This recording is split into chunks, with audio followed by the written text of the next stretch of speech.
एक पेड़ पर एक तोता लाली अपने 2 बच्चों के साथ रहती थी। पेड़ और दोनों बच्चे सुरक्षित थे और तीनों बहुत प्रसन्न रहते थे। एक दिन उनकी खुशी में खलल पड़ गया जब पेड़ के निचले भाग से आवाज आने लगी। उन्होंने देखा कि एक आदमी कुदाल से पेड़ को काट रहा था। लाली ने बच्चों से कहा, यह पेड़ काटा जा रहा है। अब हमें अपना घोंसला छोड़ना पड़ेगा। बच्चों ने कहा, माँ, उनसे कहो ना कि यह हमारा घर है। आखिर हम यहाँ साथ रहते हैं।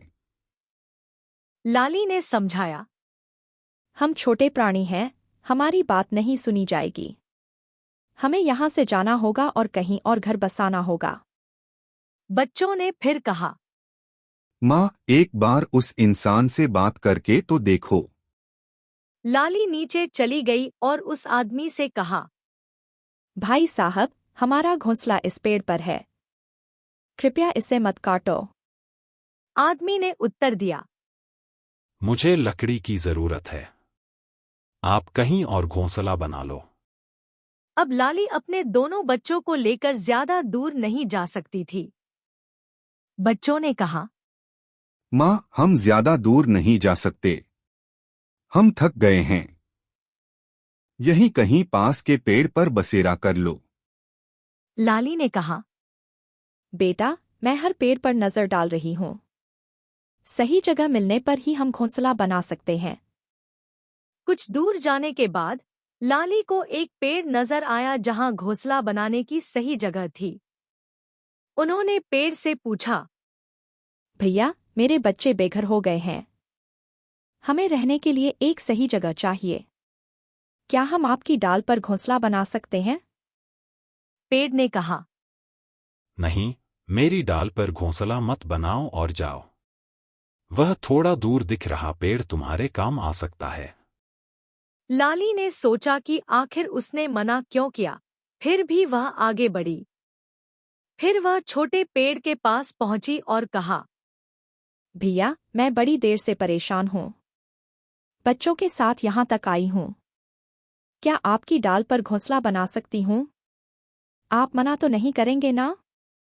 छोटे पेड़ ने उत्तर दिया, अरे नहीं, मैं भला क्यों मना करूंगा।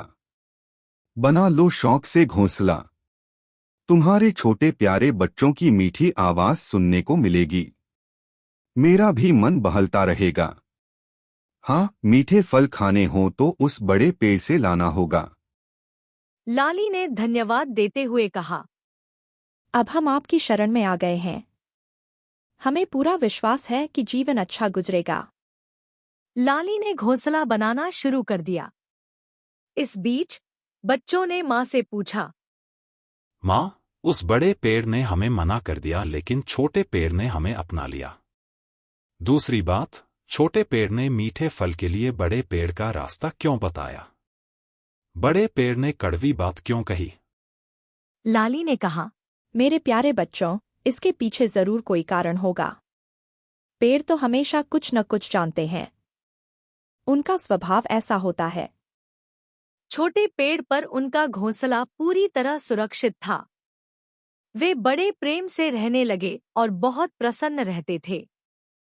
एक दिन लाली इलाके को जानने के इरादे से आगे निकल गई। कुछ देर बाद बच्चे अपने घोंसले से निकलकर बेसब्री से माँ का इंतजार करने लगे।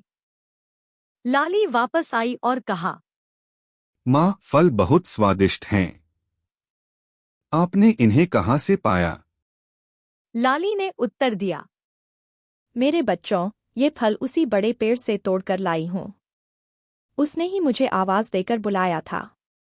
अच्छा पेड़ है, आसरा नहीं देता लेकिन फल खिलाता है।